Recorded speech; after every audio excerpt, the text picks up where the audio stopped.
আসসালামু আলাইকুম। অনলাইন ক্লাসের পক্ষ থেকে সবাইকে স্বাগতম। অনলাইন ক্লাসের ধারাবাহিক প্রক্রিয়ায় আজকে আলোচনার বিষয় হলো ষষ্ঠ শ্রেণীর বাংলা বইয়ের ২১ পৃষ্ঠা। চলো আমরা দেখে নিই।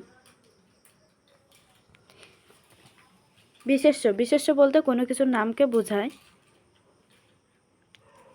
বাক্যে যেসব শব্দে কোনো কিছুর কোনো নাম বোঝায় সেগুলোকে বিশেষ্য বলে। অনেক রকম বিশেষ্য রয়েছে, যেমন মানুষ, জায়গা ইত্যাদির নাম। রাসেল হচ্ছে একজন মানুষের নাম, ঢাকা হচ্ছে জায়গার নাম, গীতাঞ্জলি হচ্ছে একটা কাব্যগ্রন্থের নাম। একই জাতের কাউকে বা কোনোটিকে বোঝায় এমন নাম। শিক্ষক, নদী, গাছ।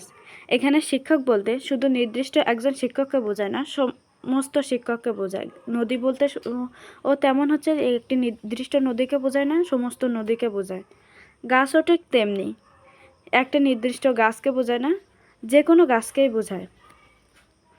কোনো জিনিসের নাম, ইট, চেয়ার, বই, খাতা, কলম, পেন্সিল ইত্যাদি। যে কোনো জিনিসের নাম।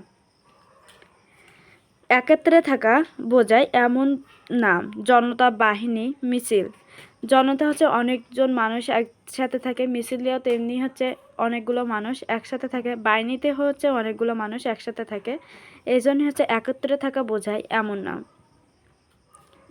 কোনো গুণের নাম, সরলতা, মাধুর্য, দয়া।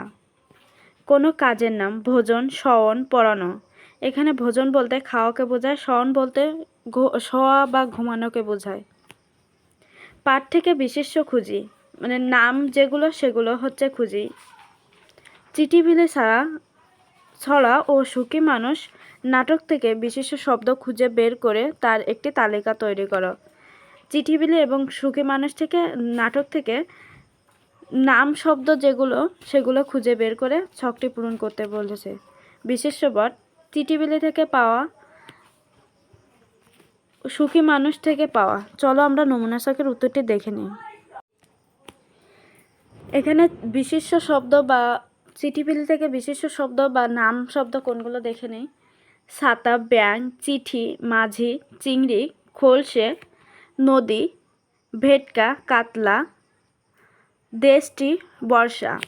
সুখী মানুষ থেকে পাওয়া হচ্ছে বিশেষ্য শব্দগুলো রহমত, কবিরাজ, মোড়ল, সুবর্ণপুর, গরু, ধান, ধনী, অত্যাচারী, পাপী, বাড়ি, মূর্খ, মানুষ, প্রাণী, বাঘ, হিমালয়, পাহাড়, সমুদ্র, চন্দ্র, নক্ষত্র, শরবত, মুরগি, ফতুয়া, জামা, ভিখারি, ভূত, দুঃখী, সুখী, কাঠ, বাজার, চোর, পাগল, রাজা, বাদশা। ধন্যবাদ সবাইকে সাথে থাকার জন্য। পরবর্তী ক্লাস দেখার জন্য আমন্ত্রণ রইল। যদি ক্লাসটি ভালো লেগে থাকে তবে সাবস্ক্রাইব করে লাইক কমেন্ট করে পাশে থাকবেন। ধন্যবাদ সবাইকে।